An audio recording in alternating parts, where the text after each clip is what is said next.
Hello, team owners of the USFL. Look, 2 minutes of your time. Here we go.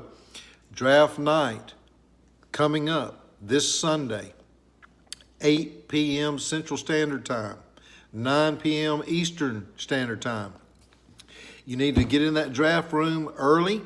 If you are very comfortable doing it, you can slip in there with 5 minutes to go. Take your chances of getting in the room. Or be in there early. A few guys missed the first early rounds. A few guys forgot to set their keepers last year, even though they knew everybody last year were returning from the year before. We have some new guys this year, but man, you want to blow your season, and those guys did the worst. The guys that missed, they'll attest to you. One's gone from the league. A bad draft caused him to say, hey, I quit. So really, I've had guys talk about how stressful our draft is because it is a little long. I've shortened it by giving you less time to make that pick. And the scoring is very unique and difficult. So it is really hard on your mind to draft. We have several roster positions that cause this too. And I believe me, every decision that's made in the draft, I've looked at past draft recaps, and sure enough, I can tell the teams, I can pick 5 teams that I think will do the best, and those 5 teams almost are always in the top 8 board at the end of the season. It's not because of the players so much, it's how they drafted more than anything. However, we do have a few consistent players, and you know who you are.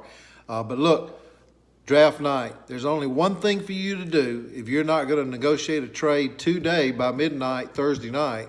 If you're not going to negotiate that trade and try to get a guy, pick up a guy that you really want, that you really feel good about, because you're probably not going to have your shot at him, really, unless you keep none and you're early in the draft. Because once Barkley is gone, there's going to be 20 guys that are dime a dozen. You're going to have to decide whether you're picking a quarterback, a running back, or a wide receiver.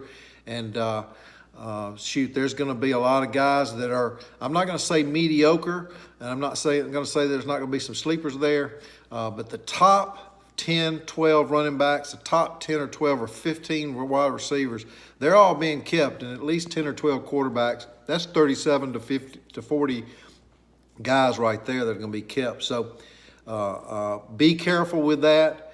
But the only thing for you to do, if you're not going to make any more moves, if you've just decided right now what you're going to do and you're not going to make any late trades today or do anything at all, make sure you set your keepers. Had a few guys last year that had some keepers, and they forgot to set their keepers. Some of you may have set your keepers and you've changed your mind. Make sure you reset your keepers. All right, guys, any questions, ask me. I'll be glad to answer them. I am moving back to Memphis. I will not be playing on a team this year. That's the way I like it. And I will have a post-draft preview of the way I think the season is going to go, and maybe combine a little jab here or there as part of a roast, as we've done every year so far. So good luck, guys, in the draft, and may the best man come out blazing in week 1.